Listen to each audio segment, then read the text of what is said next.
Okey, Assalamualaikum. Salam sejahtera, salam Malaysia Madani.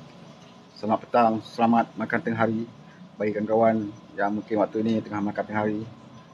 Berehat. Saya sebentar lagi nak pergi ke program Menu Rahmah. Program Menu Rahmah. Assalamualaikum bro, ini rakan kita daripada Hayati Mansur. Hayati Makmur. Terima kasih banyak. Channel Central Online terbaik. Terima kasih kerana sudi-sudi untuk jenguk-jenguk sementara di sini. Zaman ni zaman, jom pergi makan. Aku baru nak gerak ni Zam. Jumpa kat sana ya. Okey. Salam perpaduan. Boleh dengar suara tak? Okey, sebentar lagi saya nak pergi ke Kuantan. Program petang ini ada program pelancaran menu rahmah di restoran Taj, ya, restoran Taj India Muslim di berhampiran dengan Maidin, berhampiran juga dengan Bang Bang di Kuantan bersama dengan Timbalan Menteri KPDNHP Wabi Fauzah Saleh. InsyaAllah saya akan turut serta di sana dan nak buat sedikit rakaman untuk konten YouTube. Kalau berkesempatan, mungkin kalau tidak ada masalah, mungkin kita boleh buat live TikTok juga di sana ya, tengok keadaan lah. Menu Halimah ada ke bro? Katanya. Menu Halimah janganlah ya. Menu Halimah nanti ada kanser.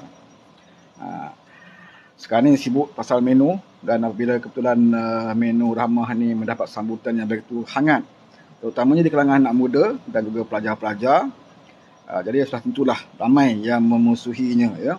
Bila kita tindakan kerajaan perpaduan yang cuba menyentuh ya, hati rakyat, peringkat awal dalam program Menu Rahmah ini, terutamanya yang mendapat manfaat adalah terdiri daripada anak-anak muda. Sudah pastilah ya, mereka pihak pembangkang akan rasa sedikit gementar ya, kerana mereka tahu pada PRU yang ke-15 yang lalu mereka mendapat sokongan banyak daripada anak muda yang tak tahu apa-apa tentang politik. Kali pertama mereka mengundi, mereka percaya kepada lebay, mereka percaya kepada kopiah, mereka percaya kepada jubah, maka orang beri undi kepada mereka ya.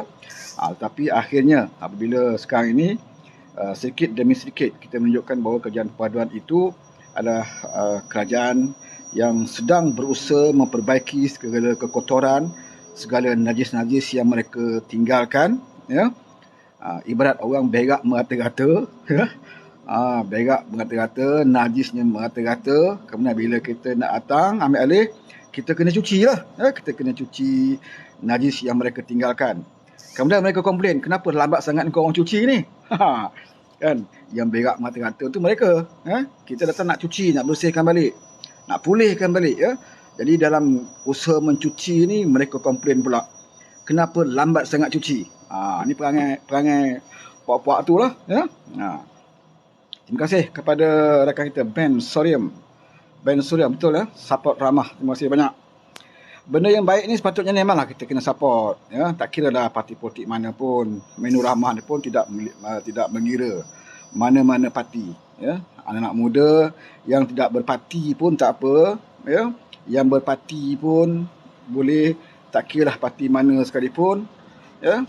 Jadi kita harapkan mendapat sokongan dan juga dokongan. Janganlah kita menimbulkan satu keraguan ya. Dalam parlimen kita tengok ahli parlimen daripada Kapar ya. Wala Untit, seorang doktor ya. Jadi dia bercakap merepek-repek ya dalam parlimen. Ni saya bertanya ni, China, Abang Wan jual payung ke? Oh, payung. Belakang ni banyak payung. Warna hijau ada lagi. Yang main dengan saya dulu penyokong ni. Ni. Ni. Saya ni dengan Wala On dulu, kan. Saya penyokong Wala On Tegar dulu. Tengok ni. Bukan nak sembang lah. Ni nampak ni. Saya simpan lagi ni. Ni. Ni. Nampak tu. Jadi orang Wala On baru jangan timarang lah. Saya lah lama kenal lepas ni. Payung pun simpan lagi. Apa lagi? Ni. Payung Harapan pun ada ni. Ni. Payung Harapan ada lagi ni. Ni payung ni Harapan. Payung keadilan pun ada tapi dalam kereta. Jadi payung lebay ya, parti lebay pun saya masih simpan lagi sebagai kenangan-kenangan. Mana tahu berundurnya Haji Hadi nanti, ya, PAS akan lebih maju jaya, PAS akan lebih membawa suara-suara Islam, PAS akan memperjuangkan syiar Islam yang sebenar lah, ya, tanpa menjual agama dan sebagainya. Jadi saya masih mengharapkan pembaharuan di dalam PAS. Ya. Saya tidak mahu lagi melihat parti yang dulu pernah saya sokong, walaupun saya tidak pernah menjadi ahli mereka. Ya. Walaupun saya tak pernah menjadi ahli mereka, tetapi saya menyokong kuat PAS dan saya mengharapkan PAS akan kembali seperti biasa. Okey. Bila hati dah kotor, mata dah dipenuhi langau. Itu betul lah, ya, kata rakan kita tu. Ya, kita harap macam itulah, kata Chen, ya. Sebab kita rasa rugilah, ya, parti yang begitu lama berjuang di tanah air kita. Parti PAS ni dengan UMNO lebih kurang sebaya je, ya. Senior UMNO sikit je. UMNO ditubuhkan tahun 1946. PAS ditubuhkan pada 1951. Assalamualaikum, itu Razimah 39. Waalaikumsalam kepada Razimah. Ini kelas mat saya ni, sama sekolah. Ya, diharapkan sihat-sihat lah, ya. Aku sokong PAS waktu dalam Patah Rakyat, kata Ben Soriam. Ramai yang sokong PAS waktu itu, ya, termasuk non-Muslim, ya. Di waktu era Tun Guru Nek Aziz, sewaktu mereka memperkenalkan PAS for All. Masa itu kita tidak pernah impikan bagaimana orang Cina, ya, termasuk amoy-amoy yang muda-muda, ya, apek-apek yang dah tua-tua, nyonya-nyonya yang dah tua ni, dia boleh pakai t-shirt gambar Tun Guru Nek Aziz. Kita masih ingat lagi dalam PRU waktu itu, ya, di dalam Pakatan Rakyat. Satu gelombang kebangkitan PAS yang maha hebat, sehingga Cina tidak malu-malu datang ke markas PAS, ya. Mereka menyambut ucapan Tun Guru Nek Aziz, kehadiran mereka yang memberikan sokongan waktu itu, sebab mereka menghormati PAS. Kenapa? Sebab waktu itu PAS menghormati mereka, ya.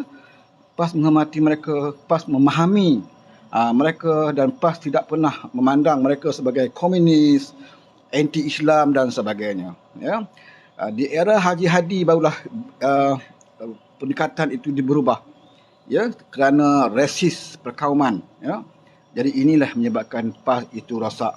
Kerana Tuhan telah mengatakan bahawa kalau kita berjuang dan ikhlas, dan kalau kita disukai oleh masyarakat, maka imej Islam itu akan lebih baiklah. Tapi kalau kita resis, kita menganggap kaum lain tidak berhak untuk memperkatakan tentang Islam, kaum lain tidak berhak untuk menikmati, ya, kerahmatan yang Islam tawarkan, maka imej Islam itu bukan saja tidak digemari ataupun tidak disukai oleh bangsa lain ataupun agama lain, bahkan agama Islam. Orang Melayu sendiri dalam agama Islam pun menjauhkan diri daripada parti PAS, ya. Inilah masalah parti PAS ni. Kita lihat sendiri dalam parlimen, ya, bagaimana mereka berhujah. Mereka tahu bahawa program Menu Rahmah ini ada baik dia. Walaupun itu bukan program yang boleh menyelesaikan semua masalah. Kita pun tak kata, ya, bila kita bagi makanan harga RM5 maka masalah semua selesai. Tapi itu adalah satu usaha awal, ya, sedikit sebanyak membantu. Apa yang boleh kerajaan mulakan dulu, kita mulakan dulu. Jangan tak berbuat apa-apa, ya. Kalau dengar ucapan Muhyiddin dalam parlimen, dia kata Anwar janji 2 minggu nak selesaikan masalah. Bila pula Anwar janji 2 minggu nak selesai masalah? Ya, Anwar kata 2 minggu itu dia minta jabatan-jabatan beri dia kertas kerja, ya, bagaimana formula dia, bagaimana cara dia, ya, untuk menangani kos sara hidup. Itu terang dan jelas, kita semua tahu. Berapa kali Anwar sebut, dia kata okey, ketua-ketua jabatan saya bagi tempoh 2 minggu, buat kertas kerja kamu, pandangan kamu, idea kamu, serahkan kepada dia untuk dibawa di dalam kabinet ataupun untuk beliau teliti pandangan-pandangan setiap jabatan. Dia beri tempoh 2 minggu. Tapi Muhyiddin Yassin, dia kata Anwar janji nak atasi masalah 2 minggu. Ini masalah dia, mana ada pimpinan dunia ni boleh menyelesaikan masalah dalam masa 2 minggu, kecuali parti lebay lah. Dia kata bagi dia 5 hari pun settle. Itu Ustaz Derih lah, dia katakan bagi parti PAS perintah 5 hari saja kita boleh kenal video kabur Semurid itu. Kita masih ingat lagi, saudara. Itu lebay. Dia sembang memang cukup kencang, dalam parlimen macam biasalah, ya. Muhyiddin pun Assalamualaikum, kata Absol. Waalaikumsalam. Muhyiddin pun bila Anwar tak ada, bukan main lagi dia menyalak, kan. Bergegar parlimen Muhyiddin. Yalah, betul Wan Amjilah dia tak bagi. Wan Amjilah dia tak bagi. Dia berbeza dengan Anwar. Anwar kalau bercakap, di zaman dia pemangkang lagi, sampai hari ni dia jadi Perdana Menteri, ya, kalau dia berucap orang nak minta laluan, dia pasti akan bagi. Sebab apa? Sebab dia tidak takut. Ya, dia berada di pihak yang benar, dia tak takut untuk menghadapi apa saja soalan. Bahkan kali ini, parlimen kali ini, sesi pertama adalah soal jawab dengan Perdana Menteri. Ya, yang tak pernah dibuat oleh Perdana Menteri sebelum ini. Sebelum ini, kalau Perdana Menteri nak jawab soalan pun di penghujung penggulungan, baru Perdana Menteri jawab. Kalau dulu, sekarang ni buka saja parlimen, ya, habis saja baca doa, terus sesi soal jawab dengan Perdana Menteri. Ya, semua orang, berapa orang dibenarkan, ya, bersoal jawab. Waktu itu Hadi tak ada. Waktu soal jawab tu Muhyiddin pun tak ada. Hamzah Dolmat pun tak ada, Ketua Pemangkang. Ya, waktu ada peluang untuk nak tanya Anwar, sepatutnya hari itu adalah peluang Muhyiddin tanya Anwar, ya. Anwar Ibrahim, apalah bodohnya kamu Anwar Ibrahim. Macam dia ulang masa kempen tu kan. Patut dia ulang balik dalam parlimen. Anwar, apalah bodohnya kamu Anwar. Kamu janji nak selesai masalah 2 minggu. Kenapa kamu tak selesaikan 2 minggu? Tanya daripada depan. Baru kita rakyat boleh dengar apa jawapan dia. Ini Anwar pergi Turki. Dia tahu Anwar pergi Turki, dia pun datang. Dia pun tunjuklah. Ya, sebagai panglima dia. Konon-konon dia lah orang yang hebat. Ya. Anwar janji macam ni, Anwar ni penakut. Oi, Anwar ingat kamu bukanlah selama-lamanya jadi Perdana Menteri. Lepas ini orang lain. Memanglah. Kamu tak sebut macam tu pun kita tahu. Mana ada, ya, pemimpinan dunia ni yang menjadi pemerintah boleh kekal selama-lamanya, ya. Hebat-hebat Firaun pun habis kerajaan dia. Namrud pun habis. Ya. Kamal Atatürk, ya, di Turki pun habis, ya. Maha zalim di Malaysia, ya. Maha Firaun, Maha zalim yang merintah Malaysia dulu 22 tahun habis. Tak ada yang kekal, saudara, ya. Muhyiddin pun habis dalam masa Perdana Menteri yang tersingkat dalam sejarah, ya. Dahlah dia jadi Perdana Menteri pun, ya, ikut pintu belakang, ya. Khianat, dia jatuh pun dikhianati. Inilah, ya, kifarah yang Allah berikan kepada Muhyiddin supaya dia sedar dan insaf. Rupanya orang tua ni tak pernah sedar dan tak pernah insaf, ya. Termasuklah lebih Hadi, ya. Keegoan sombong dia tu tak habis-habis, ya. Menjelang malam keputusan pilihan raya dah ada bongkak dan sombong, ya. Haji Hadi umumkan dia sudah cukup jumlah, ya, untuk membentuk kerajaan. Dah ucap terima kasih dah kepada para penyokong, terutamanya anak muda. Saya mengucapkan ribuan terima kasih kerana memberikan peluang kepada PAS untuk membentuk kerajaan sekali lagi. Itu sidang media dia pada malam itu, ya, malam itu. Jadi kita fikir, ya betul Haji Hadi ni, ya. Kita pun duk sembang lah dengan kawan-kawan kita dalam PAS. Betul ke Haji Hadi ni, ya, bentuk kerajaan? Walaupun kata takkanlah Haji Hadi berbohong, ya. Dia ulama besar, saudara, dia tu. Ulama besar. Ya, dia mimpi jumpa Nabi berkali-kali. Kemudian setiap apa yang dia sebut, sudah pastilah Haji Hadi ni ada solat istiqorah dulu. Tuhan bagi petunjuk. Dengan petunjuk Tuhan itulah Haji Hadi tahu bahawa dia cukup jumlah. Sudah cukup jumlah, lebih dari cukup. Tunggu istana panggil. Rupa-rupanya istana budaya yang panggil dia. Nak macam mana? Ya? Keegoan, ya, kesombongan. Tuhan tak suka kepada orang yang sombong. Macam tu juga Muhyiddin. Sama dah dia, Hadi dengan Muhyiddin ni, dengan si Tompok ni, sama-sama ego, sama-sama sombong.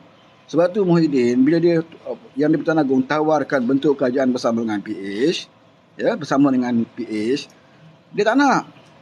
Ya, saya daripada awal lagi, saya menolak bersama dengan Parti Harapan. Ya, sebenarnya bukan dia menolak kerana DAP. Ya, sebab Agong menamakan Anwar sebagai Perdana Menteri. Ya, sebab memang logik lah Anwar Perdana Menteri, sebab dia Pakatan Harapan adalah gabungan yang paling tinggi mendapat sokongan. Jadi dia lead kerajaan, Muhyiddin support. Maknanya Anwar Perdana Menteri, Muhyiddin timbalan. Yang tu dia tak mau. Dia nak dia jadi Perdana Menteri walaupun dia ada 73. Walaupun dia ada 73, kalau dapat satu lagi 74. Ya? Dia nak dia jadi Perdana Menteri. Ya, walaupun jumlah sikit. Maka dia pun jajalah, dia kata saya dah cukup sebenarnya. Ya, saya dah curi 10 orang ahli parlimen, ya, daripada Barisan Nasional. Saya dah cukup. Dia masih teringat-ingat zaman dia tebu atap dulu. Ya. Dulu bolehlah jual beli dengan SD. Ya. Masa tak ada akta lambat parti dulu, mudah kamu nak beli pelacur-pelacur politik. Masa tu bersepah, ya, pelacur-pelacur politik yang memandang keuangan dan kebendaan. Mereka sanggup jual maruah. Tapi Alhamdulillah, berkat Pakatan Harapan usahakan, ya, kita kuasakan akta lambat parti. Bila ada akta lambat parti, pelacur-pelacur politik dah tak boleh cari makan. Ya, tapi Muhyiddin ingat, ya, dia boleh lagi beli. Dia dapatlah 10 orang. Agung tak layan. Kan? Sebab akta lambat parti tu Agung tahu. Dah dekat kuasa kan. Tak laku dah SD ni. Ya? Itu yang dia meroyan sampai hari ni tu, saudara. Ya? Sampai dalam parlimen dia meroyan. Baru 2 bulan lebih Anwar jadi PM. Dia minta Anwar settlekan semua. Ya? Anwar kena cuci taik dia dulu. Dengan cepat, dia kata. Kan? Dia kata 2 minggu, 2 bulan saya tak nampak apa-apa pun. Dia kata. Dia tak nampak apa-apa. Ya? Di mana dia duduk? Di dalam gua mana dia duduk? Kan? Katalah 2 bulan Anwar tak boleh nak selesai semua masalah. Tapi sekurang-kurangnya dalam tempoh 2 bulan. Tak ada lagi orang kibar bendera putih nak menterarah. Ya, nak makan. Zaman Muhyiddin dulu, beberapa bulan selepas itu, ya, dia sibuk dengan mengatur jawatan dalam menteri sampai 70 orang. Termasuk timbalan, penasihat bertaraf menteri, duta-duta khas bertaraf menteri, rakyat kelaparan, terpaksa angkat bendera putih. Ya. Lepas tu dia berserabut, ya, ramai orang dah setiap hari pula COVID, mati ratusan orang, setiap hari orang mati. Ya, 200, 300 orang. Yang hilang pekerjaan, yang hilang pendapatan, ya, lockdown pula. Jadi ramai yang keadaan cukup gawat ketika itu, ya. Cukup gawat ketika itu. Akhir sekali apa tindakan yang boleh dia buat? Ya. Senang saja bagi Muhyiddin dia jadi Perdana Menteri. Ya, susah-susah sangat kau keluarlah duit tabung kau. Itulah seorang-seorang yang Perdana Menteri yang dalam sejarah negara kita semenjak merdeka yang mengambil keputusan, ya, mengeluarkan duit simpanan kepada rakyat. Ya, dah tak ada idea nak buat macam mana waktu itu. Apa yang kita boleh mampu lakukan, terpaksa biarlah. Itu jalan daripada kita biarkan rakyat mati. Ya, tak makan. Tapi rakyat kena nilai lah apakah itu seorang pemimpin yang bertanggungjawab. Ya, hari ini dia nak bercakap pasal Anwar tak berbuat apa-apa. Dia nak Anwar jadi macam dia. Ya, jadi macam dia. Iaitu, ya, atasi masalah rakyat dengan mengeluarkan tabungan rakyat. Itulah dia. Ya. Secara ringkasnya. Lambat pula member aku datang ni. Nak keluar ni. Jadi ni. Okey, sampai dulu. Cukup sampai sini dulu, insyaAllah.